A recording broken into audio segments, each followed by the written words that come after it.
جو وسوسہ ہے وہ آتا کیوں ہے اور اس کی وجوہات کیا ہیں؟ یعنی ایک مثال تو ظاہر ہے آپ نے فرمائی، ایک مثال میں نے بھی ابتدا میں جو حدیث مبارکہ میں سے ایک حوالہ دیا، آپ ذرا فرمائیے کیا وجوہات ہیں اس کی؟ بسم اللہ الرحمن الرحیم۔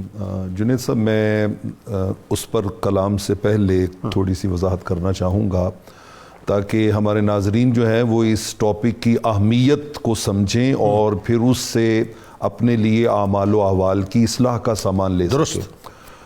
قرآن مجید فرقان حمید میں اللہ جل شانہ نے جہاں پر انسان کے ساتھ اپنے کمال محبت اور کمال قربت کو بیان کیا، نحن اقرب الیہ من حبل الورید، یہ آیت کا آخری حصہ ہے۔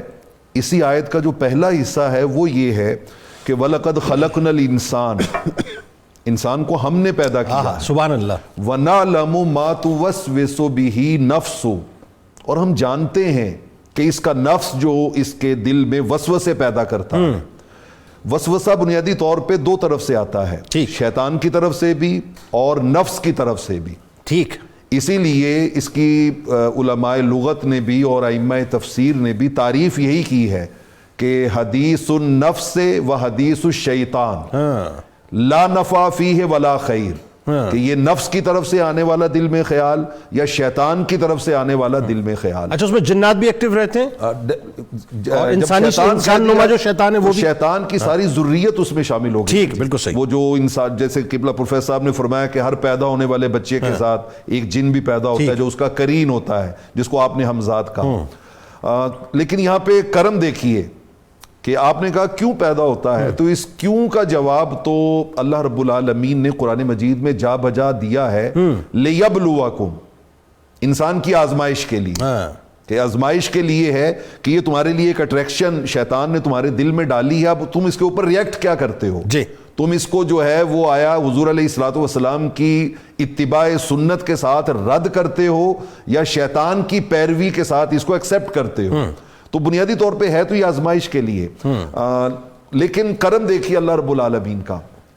صحیح مسلم کی روایت ہے، حضور علیہ الصلوۃ والسلام نے فرمایا ان اللہ تجاوز لامتی اما حدثت به انفسها ما لم تعمل او ما لم تتکلم او کما قال، فرمایا کہ یہ جو انسان کے دلوں میں نفس یا شیطان کی طرف سے وسوسے آتے ہیں، دو شرطوں کے ساتھ اللہ رب العالمین اس کو بالکل، اللہ رب العالمین نے اس کو پیدا ہونے سے پہلے ہی معاف کر دیا ہوا ہے۔ اللہ اس کے اوپر کوئی پوچھ گچھ یا سرزنش نہیں فرمائیں گے۔ وہ دو شرطیں کیا ہیں کہ نمبر ایک، اس آنے والے وسوسے کو زبان پہ نہ لایا جائے، اچھا کلام نہ کیا جائے، اور نمبر دو، اس کو اپنے عمل میں نہ لایا جائے، واہ، عمل میں نہ لایا، سبحان اللہ۔ اچھا، یہ دیکھیے کہ یہ انسان کی اتنی بڑی آزمائش ہے کہ میں صحیح مسلم، سنن نبی داؤد اور امام بہقی کی شعب الایمان، ان تین کتب کو ملا کے دیکھ رہا تھا، اور امام بخاری کے الادب المفرد بھی۔ صحابہ کرام علیہم الرضوان پر جو شیطان حملہ آور ہوتا تھا نا، بلکہ وہ اس سے پہلے اگر میں وہ حضرت مولا کائنات علی شیر خدا رضی اللہ تعالیٰ عنہ کا قول جوڑ لوں کہ جب ان سے پوچھا گیا تھا کہ یہود و نصارہ نے کہ ہمیں تو نماز میں وسوسے نہیں آتے، آپ کو وسوسے کیوں آتے؟ تو انہوں نے آگے سے جواب دیا تھا کہ اصل میں تمہاری نماز جو ہے وہ ایسی ہے کہ جس میں سے شیطان کو کچھ حاصل نہیں کرنا۔ انہوں نے کہا دیکھو، جس گھر میں قیمتی سامان ہوتا ہے چور وہاں پہ ڈاکہ زنی کرتا ہے، کیا بات، خالی گھر میں چور جو ہے وہ ڈاکہ زنی نہیں کرتا، لہٰذا اس لیے ہماری نماز میں وسوسے زیادہ آتے ہیں۔